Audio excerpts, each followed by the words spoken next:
नमस्कार दोस्तों, बहुत बहुत स्वागत है आप सभी का सरकार स्टडी बेस्ड एजुकेशन में। आज के इस लेक्चर में हम एमपीपीएससी 2020 के अंतर्गत जो मुख्य परीक्षा का पाठ्यक्रम हम पूरा कर रहे हैं। तो यहाँ पे हम GS3 में यानी विज्ञान एवं तकनीकी का जो पोर्शन है उसमें इकाई 3 को हम देख रहे हैं और इकाई 3 में हम अब जो टॉपिक शुरू कर रहे हैं वो है स्वास्थ्य, स्वच्छता और बीमारियाँ। ठीक है, ह्यूमन डिसीजेस के बारे में हम यहाँ पे पढ़ने वाले हैं और ये इसका पहला लेक्चर है। ठीक है, ह्यूमन डिसीज के बारे में आगे काफी सारे लेक्चर आने वाले हैं और एक लेक्चर ऐसे भी आएगा जिसमें आप ये सारी जो बीमारी है यानी जो टॉपिक है स्वास्थ्य, स्वच्छता और बीमारियां, ये सारे एक ही लेक्चर में कंप्लीट मिलेंगे। तो आप जैसा भी आपको सहूलियत लगे या छोटे छोटे फॉर्म में आप कर सकते हैं इसको कंप्लीट, या फिर एक बड़े फॉर्म में या 2 से 2.5 घंटे का जो लास्ट में लेक्चर आता है उसको देखकर आप ये कंप्लीट कर सकते हैं। ठीक है, तो चलिए इसको शुरू करते हैं। यदि आप एमपीपीएससी और एमपी पुलिस की तैयारी कर रहे हैं तो अनअकैडमी में लेकर आया आपकी फ्री टेस्ट सीरीज। ये फ्री टेस्ट सीरीज में आपको क्या मिलेगा, चैंपियनशिप टेस्ट सीरीज यहाँ पे चल रही है एमपीपीएससी प्रीलिम्स 2020 के लिए, और इसमें आप पार्टिसिपेट कर सकते हैं। विभिन्न तारीखों पे यहाँ पे ये टेस्ट सीरीज होगी और यहाँ पे टॉप 3 रैंकर्स को मिलेगा 1 मंथ का फ्री सब्सक्रिप्शन अनअकैडमी की तरफ से। और साथ ही साथ यदि आप एमपी पुलिस और एमपीएसआई की तैयारी कर रहे हैं तो सेम यही प्रोसेस होगी और टॉप 3 रैंकर्स को यहाँ पे मिलेगा 1 महीने का फ्री सब्सक्रिप्शन अनअकैडमी की तरफ से। विभिन्न तारीखों में यहाँ पे ये टेस्ट सीरीज चलने वाली है। और साथ ही साथ यदि आप प्लस फीचर की तरफ जाते हैं अनअकैडमी के, प्लस सब्सक्रिप्शन लेना चाहते हैं तो मैं आपको बताऊँ तो फ्री और प्लस वाले प्लान में क्या डिफरेंस है। यहाँ पे फ्री वाले प्लान में यहाँ पे सिलेबस है वो लिमिटेड है, लिमिटेड प्रैक्टिस टेस्ट यहाँ पे चलेंगे, लिमिटेड पीडीएफ नोट्स है और यहाँ पे डाउट क्लियरिंग सेशन यहाँ पे टॉप एजुकेटर्स के द्वारा वो यहाँ पे रहेंगे पूरे लिमिटेड। और यदि आप प्लस सब्सक्रिप्शन इसमें लेंगे तो यहाँ पे ये सारे हो जाएंगे अनलिमिटेड। कोर्स यहाँ पे चल रहा है अनअकैडमी के और यहाँ पे अचीवर्स बैच है हिंदी माध्यम के विद्यार्थियों के लिए, MPPSC prelims 2020 sprint course through MCQ, और यहाँ पे 18 फरवरी से ये शुरू हो चुका है। फाउंडेशन बैच है इंग्लिश मीडियम के विद्यार्थियों के लिए और यहाँ पे 18 फरवरी से ये भी स्टार्ट हो चुका है। साथ ही साथ लक्ष्य एमपीपीएससी 2022 है, यहाँ पे फाउंडेशन कोर्स और एमपीपीएससी प्रीलिम्स और मेंस दोनों के लिए है हिंदी माध्यम के विद्यार्थियों के लिए। 19 फरवरी से ये स्टार्ट हो चुका है। यहाँ पे आपको मौका मिलेगा इंडिया के बेस्ट एजुकेटर से इंटरेक्ट करने का। और 1 मार्च से ये जो फॉर्म स्लैब है 10% से 5% होने वाली है, तो 1 मार्च से पहले आप अपना सब्सक्रिप्शन सुनिश्चित कर लें। और सब्सक्रिप्शन लेते टाइम यहाँ पे सरकार टाइम प्रोमो कोड जरूर डालें। सरकार टाइम प्रोमो कोड डालने के बाद यहाँ पे 10% तक का आप डिस्काउंट यहाँ पे ले सकते हैं। तो देर किस बात की, लेट्स क्रैक इट। स्वास्थ्य, स्वच्छता और बीमारियां, इसके अंतर्गत हम जो टॉपिक देखने वाले हैं बहुत ही इंपॉर्टेंट है और यहाँ पे अक्सर ये एग्जाम पूछे आते हैं, क्योंकि बायोलॉजी यदि सवाल आए, जीव विज्ञान सवाल आए तो जीव विज्ञान के अंतर्गत बीमारियों को जरूर पूछा जाता है। ठीक है, ये मोस्ट फ्रिक्वेंटली पूछे आने वाले क्वेश्चन है। तो ह्यूमन डिसीज के अंतर्गत हम यहाँ पे देखने वाले इसके हैं डिसीज टर्मिनोलॉजी, यानी जो शब्दावली वगैरह है, एपिडेमिक वगैरह क्या है, एंडेमिक वगैरह क्या होता है, एक्यूट डिसीज क्या होती है, क्रोनिक डिसीज वगैरह क्या होती है, ये सारी चीज़ें हम यहाँ पर डिस्कस करेंगे। और इसके बाद हम यहाँ पे देखेंगे कॉन्जेनिटल एंड एक्वायर्ड डिसीज के बारे में हम देखेंगे, जो कि जीन्स वगैरह से होती है और जो कि एक्वायर्ड करते हैं बाहर से। ये सारी डिटेल हम देखने वाले हैं। Communicable and non communicable disease हम यहाँ पे देखेंगे, संचारी और असंचारी जो डिसीज जो बीमारियां हैं, यानी संक्रामक और असंक्रामक जो बीमारियां वगैरह है उसके बारे में देखेंगे, किस प्रकार से होती है, कैसे फैलती है, क्या क्या इसमें कारण होते हैं, और इसमें एक एक के अंतर्गत हम जाने वाले हैं। और बैक्टीरियल डिसीज हम यहाँ पढ़ेंगे। यहाँ पे 3 या 4 बैक्टीरियल डिसीज हम यहाँ पे कवर करने वाले हैं, क्योंकि इनके बारे में काफ़ी सारी चीज़ें हमको देखना है जो कि जनरल साइंस के अंतर्गत इंपॉर्टेंट हो जाती है। कोलेरा वगैरह हम यहाँ पे देखने वाले हैं, किससे होता है और किस प्रकार की चीज़ें इसमें इफेक्ट होती है हमारे शरीर में। न्यूमोनिया वगैरह हमको देखना है और कौन सा भाग यहाँ पे इफेक्ट होता है, ये सारी चीज़ें हमको देखना है। और ये इसमें कौन सा मतलब इसको रोकने के लिए क्या सारी चीज़ें यहाँ पे यूज़ होती है। टाइफाइड वगैरह हमको देखना है। और यहाँ पे है लेप्रोसी, इसको हैंसस डिसीज भी कहते हैं। तो ये हम 4 डिसीज यहाँ पे देखेंगे और जो यहाँ पर टर्मिनोलॉजीज वगैरह है वो हम देख रहे हैं। ठीक है, तो टर्मिनोलॉजी से हम शुरू करते हैं, डिसीज की टर्मिनोलॉजी से, जो कि बहुत ही इंपॉर्टेंट है, क्योंकि जब डिसीज की टर्मिनोलॉजी जब तक आपको पता ना हो तब तक आप डिसीज के बारे में और ज़्यादा अच्छे से जानकारी नहीं प्राप्त कर पाएंगे।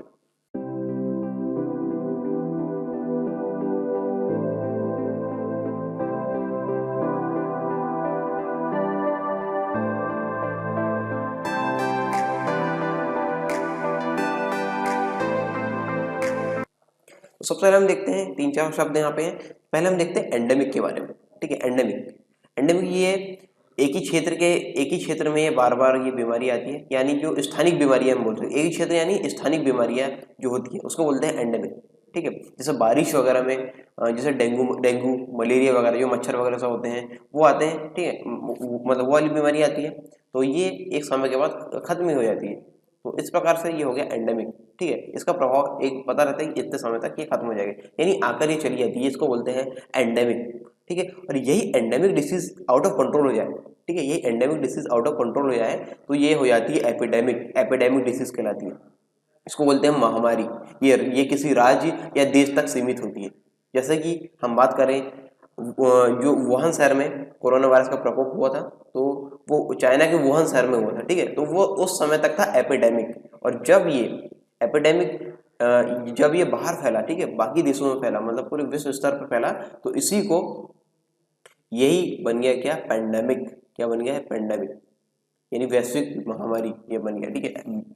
एपिडेमिक मतलब महामारी होती है जो किसी कम्युनिटी को अफेक्ट करती है या किसी राज्य देश या सीमित क्षेत्र को अफेक्ट करती है, ये होता है एपिडेमिक। और ये यदि वैश्विक रूप से हो जाए तो ये हो जाता है पैंडेमिक, इसको बोलते हैं वैश्विक महामारी, ठीक है।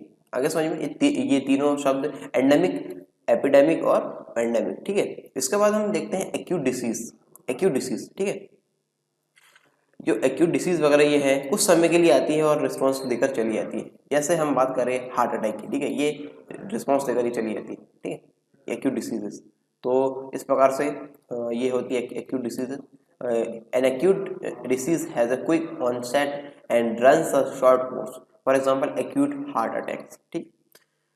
आगे हम देखते हैं क्रोनिक डिसीज के बारे में। तो क्रोनिक डिसीज ये स्लो आती है, यानी धीरे धीरे आती है और कभी कभार आती है, और जब आती है तो अच्छे खासे जगह को ये बीमार कर जाती है। जैसे टीबी का है एग्जांपल है, ठीक है, long course of TB, TB का एग्जांपल ले। और टीबी मतलब 1-2 साल के आसपास से हमें न्यूज़ वगैरह में सुनने को नहीं मिली है। तो ये इस प्रकार की जो डिसीज है वो होती क्रोनिक डिसीजेस, ठीक है, क्रोनिक डिसीजेस। आई होप चारों जो टर्मिनोलॉजी आप समझ गए होंगे। फिर भी यदि आपको समझ में ना आए तो कमेंट बॉक्स में कमेंट करके पूछ सकते हैं। कॉन्गेनिटल एंड एक्वायर्ड डिसीज के बारे हम देखते हैं। कॉन्गेनिटल डिसीज आर इनबॉर्न डिसीजेस, ये जन्म के साथ, जन्म से हो जाती है, ठीक है। ये डिसीज, ये जो बीमारी है जन्म से हो जाती है, और विच आर जनरली इनहेरिटेबल, जो कि अनुवांशिक होती है। ये बीमारी कैसी होती है, अनुवांशिक, जन्म के साथ होने मतलब ये पिछली पीढ़ी से अगली पीढ़ी में आ रही है, तो ये हो गई अनुवांशिक। जैसे बात करें कलर ब्लाइंडनेस की, थैलेसेमिया की, तो ये है कौन सी डिसीज, कॉन्गेनिटल डिसीज के अंतर्गत आ जाती है, ठीक है, कॉन्गेनिटल डिसीज के अंतर्गत ये आएगी। इसके बाद हम देखते हैं acquired diseases. Acquired diseases are from the environmental due to various infections in life, ये बाहर से यानी वातावरण वगैरह से एक्वायर की जाती है, मतलब बाहर से ये डिसीज आती है शरीर में, तो इसको बोलते हैं एक्वायर्ड डिसीजेस, ठीक है। आगे हम देखते हैं अगले टॉपिक है communicable and non communicable diseases, संचारी और असंचारी जो बीमारी है उसके बारे में, ठीक है। संचारी या फिर संचारी मतलब उसको बोलते हैं फैलने वाली, संक्रामक वाली, ठीक है। असंचारी मतलब असंक्रामक वाली, ठीक है, जो फैले ना, यानी उसके कुछ ही इफेक्ट्स होते हैं यहाँ पे, वो होते होने वाले हैं। ये सारी चीज़ें यहाँ पे ये सारी चीज़ें यहाँ पे कनेक्ट करती हैं। और संचारी में हम देखते हैं सबसे पहले कम्युनिकेबल डिसीजेस या फिर कम्युनिकेबल इन्फेक्शियस जो है उसके अंतर्गत हम देखेंगे। तो ये बीमारी होती है जो कि पास्ट होती है। पास्ट मतलब एक के बाद एक फैलती है, जैसे एक ह्यूमन से दूसरी ह्यूमन में फैलती है, ठीक है। किसके थ्रू, एयरबोर्न ड्रॉपलेट्स के थ्रू, या फिर कफ के थ्रू, या स्नीज, छींक वगैरह के थ्रू ये फैलती है। ये इस प्रकार से होती है कम्युनिकेबल डिसीजेस। और टिनी organism such as bacteria, fungi can produce infectious diseases, जैसे जो टिनी ऑर्गेनिज्म होते हैं जैसे बैक्टीरिया वगैरह, फंगी वगैरह है, ये इस तरीके की बीमारी को फैलाते हैं या उत्पन्न करते हैं, ठीक है। आगे बात करते हैं हम नॉन कम्युनिकेबल डिसीजेस की, यानी ये ट्रांसफर नहीं होती, यानी मान के चलो ये मुझे कोई बीमारी है, ठीक है, मुझे कोई बीमारी है और वो नॉन कम्युनिकेबल टाइप की बीमारी है, तो किसी को संक्रामित मतलब किसी को फैलेगी नहीं, यानी नॉन इन्फेक्शियस होती है, ठीक है। इस प्रकार से ये जो डिसीज कॉजिंग एजेंट होते हैं जैसे बैक्टीरिया हो गए, वायरस हो गए, इनसे ये नहीं होती है नॉन कम्युनिकेबल डिसीजेस, ठीक है। और ये non communicable diseases are caused by malfunctions, ये किससे होती है, जब संक्रामक तरीके से नहीं होती है, मतलब इस वाले फंक्शन का नहीं होती, तो कैसे होगी, ये मेल फंक्शन से होती है। ये हमारे शरीर में ये जो पोषण की वगैरह की कमी जो होती है, या फिर किसी तत्व की कमी हो जाती है, उस वाली कंडीशन में ये बीमारी होती है नॉन कम्युनिकेबल वाली, ठीक है, मेल फंक्शन के कारण। और इसमें शामिल होते हैं ऑर्गन एंड टिश्यू डीजेनरेशन वगैरह, ठीक है। और इरेटिक सेल ग्रोथ देखने को मिलती है, फॉल्टी ब्लड फॉर्मेशन, यानी उल्टे सीधे ब्लड फॉर्मेशन के तरीके यहाँ पे होने लगते हैं, और बहाव यहाँ पे होने लगता है उल्टा सीधा, ठीक है। तो इस प्रकार से ये इसमें इफेक्ट होता है। इसमें साथ ही इंक्लूड होते हैं डिस्टर्बेंसेस ऑफ स्टमक, ठीक है, स्टमक में प्रभाव पड़ता है इसका, इंटेस्टाइन यानी आंतों में प्रभाव पड़ता है, एंडोक्राइन सिस्टम में, अंतःस्रावी तंत्र में यहाँ पे प्रभाव पड़ता है, और and the urinary and reproductive system में भी इसका प्रभाव पड़ेगा, ठीक है, यानी जो जनन तंत्र वगैरह है उसमें भी यहाँ पे प्रभाव पड़ने वाला है नॉन कम्युनिकेबल डिसीज का। तो ये कम्युनिकेबल और नॉन कम्युनिकेबल डिसीज का थोड़ा सा इंट्रो आपको समझ में आ गया होगा। अब हम एक एक करके एक एक जो जो जो उसके फंक्शन है उसमें घुसेंगे। जैसे कम्युनिकेबल डिसीज है तो कम्युनिकेबल डिसीज के अंतर्गत हम सारी कम्युनिकेबल डिसीज हम देखने वाले हैं, उसके बाद हम देखेंगे नॉन कम्युनिकेबल डिसीज वगैरह। तो इस प्रकार से ये आगे चलने वाला है। तो कम्युनिकेबल डिसीज यानी जो संचारी बीमारियाँ हैं उसको हम देखते हैं पहले। Communicable diseases are categorized to the types of pathogens like bacteria, bacterial, viral, protozoans and helminthes आदि etc. तो यहाँ पे जो ये इन कुछ कैटेगरी में यहाँ पे बांटा गया है टाइप्स ऑफ पैथोजेंस में। बैक्टीरियल जो कम्युनिकेबल डिसीज होती है बैक्टीरियल होती है, वायरल होती है और प्रोटोजोन्स होती है और हेलमिंथेस वगैरह इसके अंतर्गत इसको कैटेगराइज किया गया है, ठीक है। तो सबसे पहले हम देखते हैं बैक्टीरियल डिसीजेस। बैक्टीरियल डिसीज, ठीक है, और बैक्टीरियल डिसीज में हम कौन कौन सी यहाँ पे देखने वाले हैं जो कि बहुत ज़्यादा पूछी जाती है एग्जाम में और काफ़ी ज़्यादा इंपॉर्टेंट हो जाती है हमारे लिए।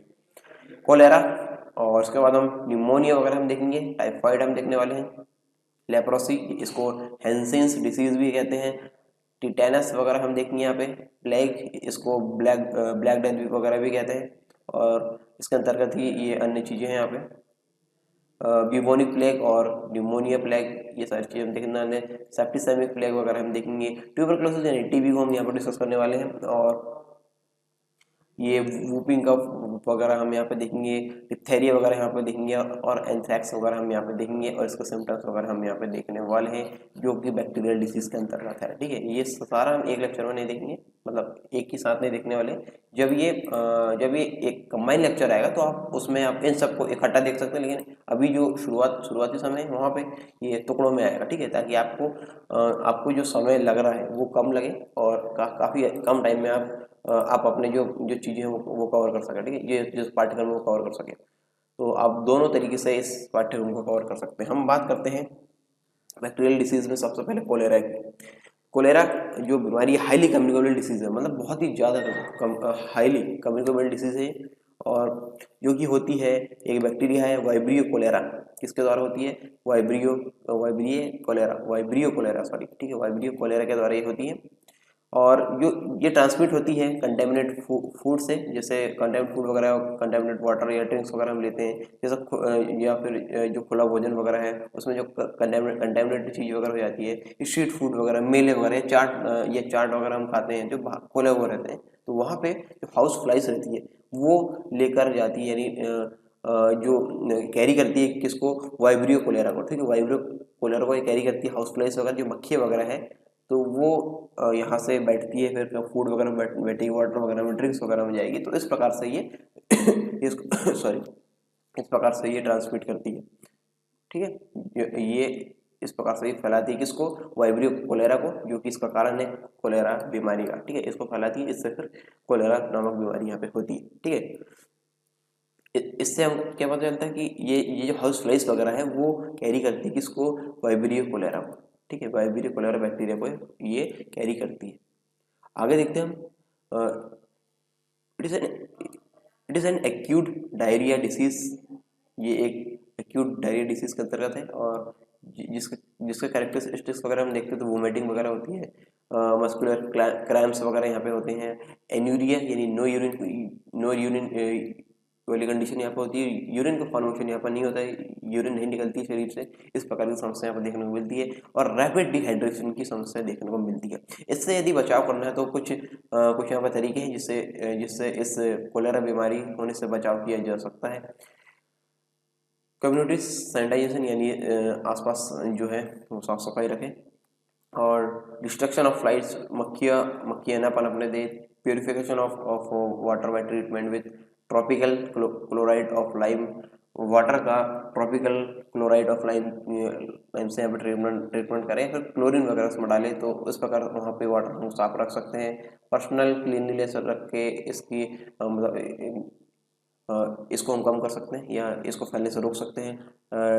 जो गर्म पानी वगैरह है उसका यूज़ करके और जो गर्म खाने का उपयोग करके हम यहाँ पे avoiding eatable expose to flies and dust, जो मतलब बाहर बेसिकली जो बाहर का हम खाना खाते हैं उसको हम कम करके या फिर उसको नेग्लेक्ट करके हम ये सारी ये जो कोलेरा बीमारी है इससे हम बच सकते हैं, ठीक है।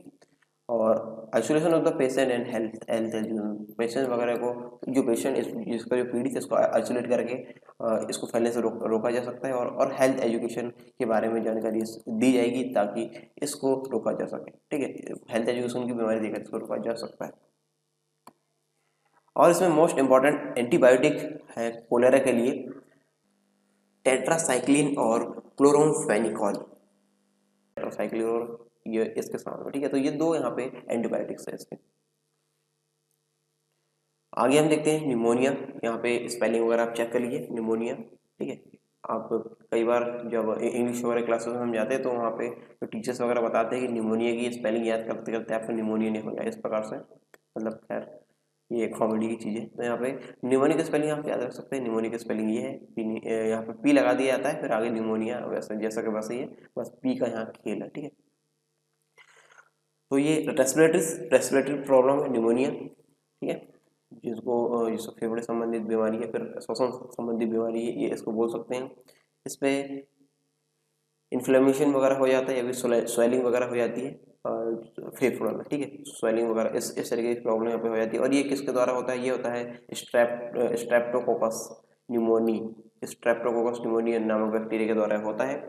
और इसका कैरेक्टरिस्टिक हम देखें तो सडन चिल, यानी अचानक ठंड लगने लगती है, चेस्ट में पेन होने लगता है, cough with trustee nuclide sputum वगैरह कंडीशन यहाँ पे देखने को मिलती है। और रैपिड शैलो ब्रीदिंग और हाई टेम्परेचर वगैरह यहाँ पे हो जाता है, ठीक है। और आगे हम देखें तो यहाँ पे एल्वोलाई वगैरह की कंडीशन देखने को मिलती है, जैसे लंग्स के पैकेट जिसमें हवा भर जाती है, उसमें कोई लिक्विड पदार्थ भर जाता है, इसी की वजह से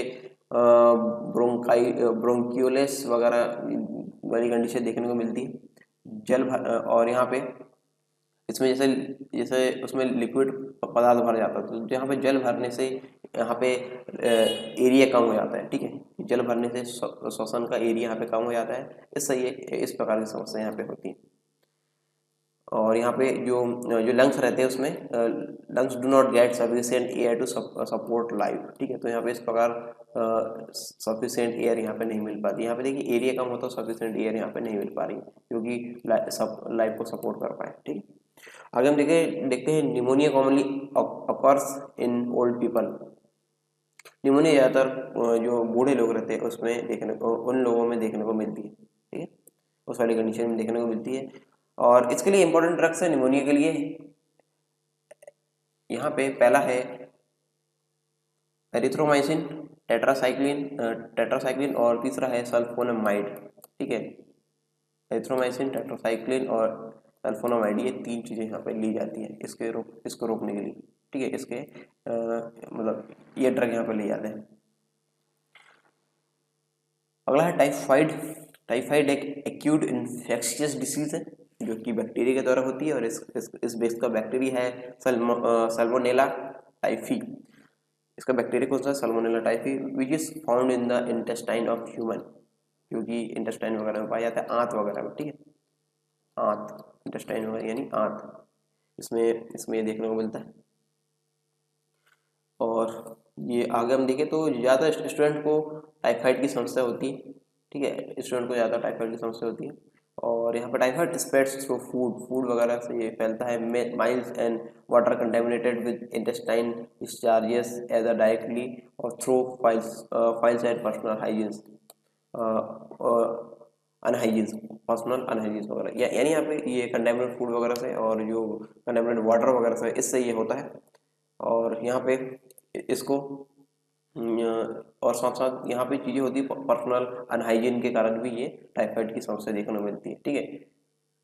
आगे हम देखते हैं main symptoms are highly fever, ठीक है। इसका मेन सिम्टम्स हम देखेंगे तो हाईली फीवर इसमें होता है, बहुत ज़्यादा बुखार आता है, सर दर्द की समस्या देखने को मिलती है, डायरी वगैरह होता है, और गैस्ट्रो इंटेस्टिनल डिसऑर्डर यहाँ पे देखने को मिलेगा, जैसे यहाँ पे एक मिनट, इसको हिंदी में क्या बोलेंगे इसको, हाँ इसको हिंदी में अल्सर वगैरह की समस्या पे हो जाती है, ठीक है, अल्सर वगैरह हो जाने या फिर सॉरी थोड़ी सी खांसी वगैरह, ठीक है। तो यहाँ पे इसका हिंदी में अल्सर वगैरह हो जाने या घाव हो जाना, ये सारी चीज़ यहाँ पे देखने को मिलती है, ठीक है, टाइफाइड में। इसके कंट्रोल्स के लिए यहाँ पे वाइडल टेस्ट होता है, वाइडल टेस्ट यहाँ पे होता है किसके लिए, टाइफाइड को चेक करने के लिए। और टाइफाइड के लिए एंटीबायोटिक्स की बात करें तो ये है एम्पिसिलिन और क्लोरामफेनिकॉल। एम्पिसिलिन और क्लोरामफेनिकॉल फेनिकॉल को यहाँ पे एंटीबायोटिक्स के रूप में यूज़ किया जाता है टाइफाइड के लिए।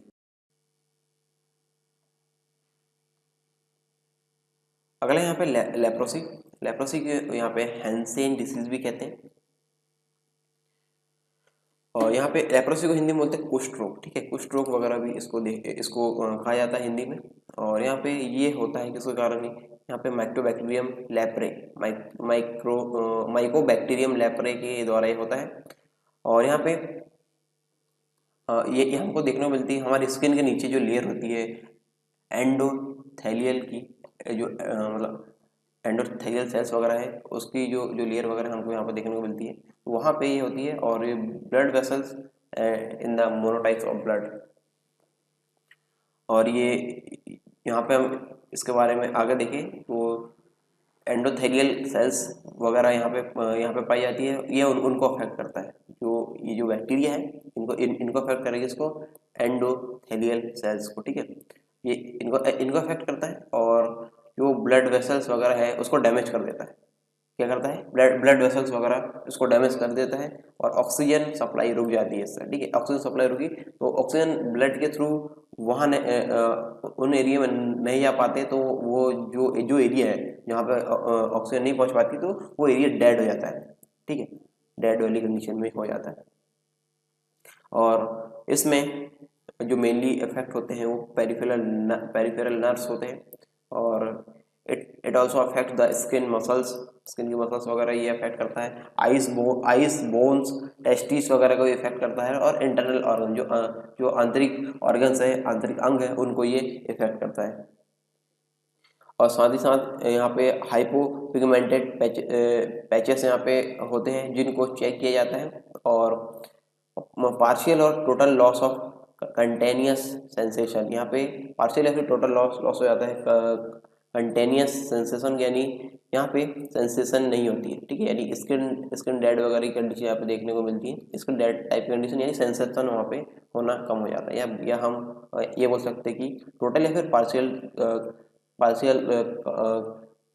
क्यूटेनस वगैरह की यहाँ पे कंडीशन देखने को मिलती है। और साथ ही इसमें आगे हम देखें तो lepromin in skin test indicates the appearance of leprosy. और आगे हम देखते हैं तो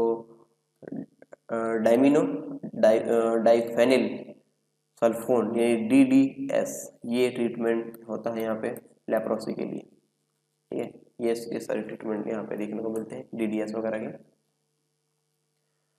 तो ये लेप्रोसी यानी हैंसेन्स डिसीज इसको बोलते हैं, ये यहाँ पे खत्म होती है। और टाइफाइड वगैरह हमने देखे, निमोनिया वगैरह हमने यहाँ पे देखे, कोलेरा वगैरह हमने यहाँ पे देखा।